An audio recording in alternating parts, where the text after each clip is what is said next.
still standing strong. Joining me now is the new chairman of the Republican National Committee, Michael Steele. Mr. Chairman, good to see you. Thanks for being with us. Good to be with you, Mr. Hannity. Okay, 1.3. I'm not going to get through to Democrats. 1.3 trillion, 410 billion, 9,000 earmarks, and we're being told this is fiscally responsible.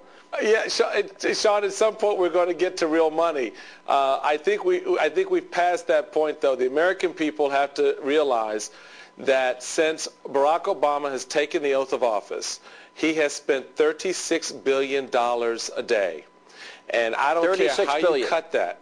$36 billion a day with this package that he's now gotten into this system. We have looked at $1 trillion of cash coming out of our pockets into the government.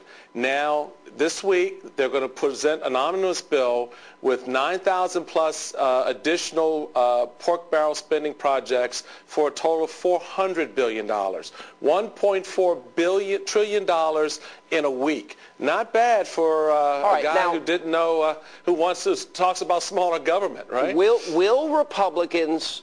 And Bobby Jindal addressed this. You have addressed this. I have addressed this, that Republicans lost their way as it relates to fiscal responsibility.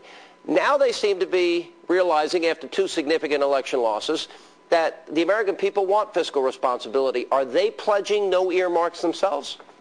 Absolutely. They better be. If they know what's good for them, they better be. And the reality of it is, look, since I've become chairman of this party some 3 weeks ago, I've put us on a 12-step program to recovery. I get it. We lost our way. We messed up. We got to Washington, drank from the Potomac, got all high and happy, and acted stupid. We spent money. We grew the size of government, and we paid a dear price for it. And I think we know of what we speak when we talk about the impact on this country and families and communities from excessive government spending and overreach by the federal government. So I think right now we're in a better position, Sean, to make the argument that a fiscally conservative approach with sound, prudent fiscal policies and economic policies is the best way, trusting smaller government, trusting small businesses to grow us out of this situation. What do you make of the speed by which it seems that Barack Obama wants to move here? They've already started this week. They've got their health care summit moving forward.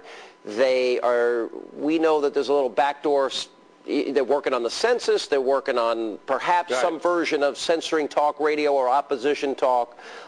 They're moving very quickly to get these things done. They've used a lot of fear tactics. The president backed off that today. Do you see this as a huge power grab, and do you think he's basically using all his political capital early now?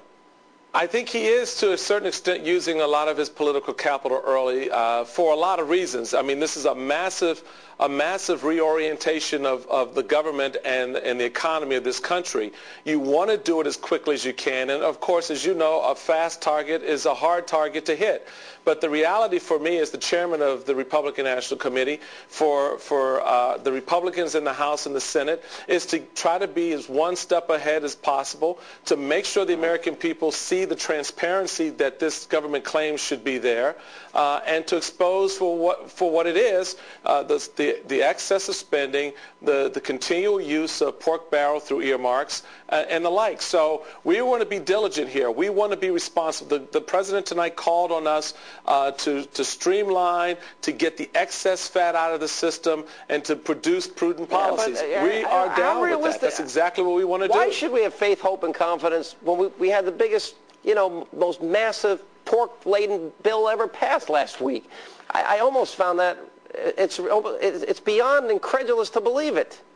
Well, it is, and that's why I think it's important particularly for my position, to make sure that the American people know what's in this legislation, what's in this bill, the impact it's going to have on families. I've said all along, Sean, you put this kind of cash into the system, you're sure there's going to be a period where there's going to be a leveling off and things will look good.